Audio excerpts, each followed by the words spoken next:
Chapter 143. Elaine was extremely excited. All of those gifts were money to her. She did not know how much those antique vases cost, but she knew that each bottle of 100-years-old wine was worth at least $7,000. Moreover, there were 30 bottles of liquor in this box. This meant that this box of liquor was worth a few $100,000. There was also a box of cigars. The cigars cost $10,000 each, and there were 80 cigars in the box. That would mean that the box of cigars was worth more than $300,000. Just the liquor and cigars were already worth at least $1 million. Why shouldn't she accept it? Moreover, if she had the VIP card from Money House, she would be able to show off in front of her friends. When Emma saw how obsessive and materialistic her mother was, she called out in a reluctant manner, "Mom." Elaine glared at her before she replied, "What's wrong? Are you going to say that I shouldn't accept these gifts?"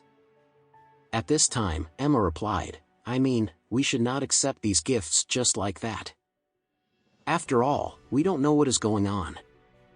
So, how can we accept these expensive gifts just like that?" Alex quickly responded, "Since it is an apology gift, we should accept it." The middle-aged man was finally relieved. Before he came here, his boss had told him that he no longer needed to go back to work if Alex refused to accept the gifts. When Alex turned around, he saw that Elaine had already moved the box of liquor and cigars into the house. At this time, Elaine was holding the pair of antique vases in her hand as she was observing it under the lamp. Alex could only shake his head as he told the middle-aged man, "Thank you for sending the gifts over. You can leave first." "All right then, Mr. Anderson. I will not bother you anymore." After that, Alex closed the door before he turned around to walk into this house. He was taken aback at this time. "Why are you guys staring at me?" At this time, all three of the people in the living room had their eyes fixed on him. Elaine gave a dry cough before she smirked and asked, "Alex, since when did you become friends with the owner of Money House? Why did they bring gifts and came all the way to our house just to apologize to you?" Alex shook his head before he replied, "Mom, I think there's some misunderstanding here. I'm not friends with the owner of Money House. I think the reason they have come all the way here to apologize today is simply because they provide very good customer service. Since their employees have made a mistake, I guess the boss simply wants to apologize and compensate us to protect the reputation of Money House." Elaine suddenly scowled as she replied in a frustrated manner, "Well, I actually thought you had become a decent man overnight.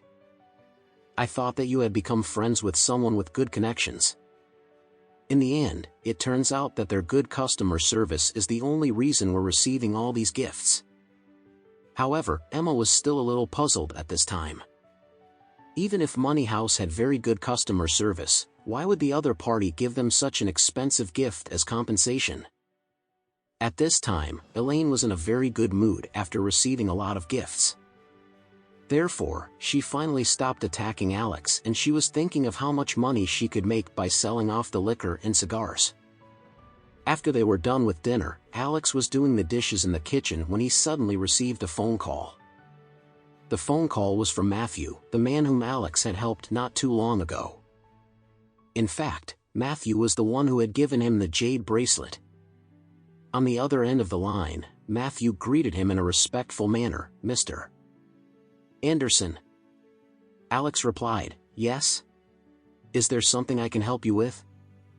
At this time, Matthew quickly replied, "I really want to thank you for your advice the last time I saw you. Thanks to you, the Lane family seems to be in a better condition nowadays. I really want to thank you for your guidance. Otherwise, the Lane family would have been completely destroyed."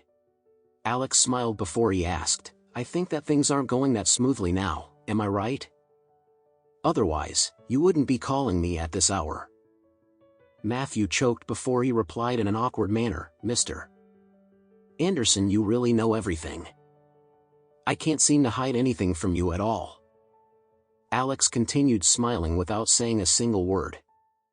Sure enough, Matthew stuttered as he continued speaking, "Mr.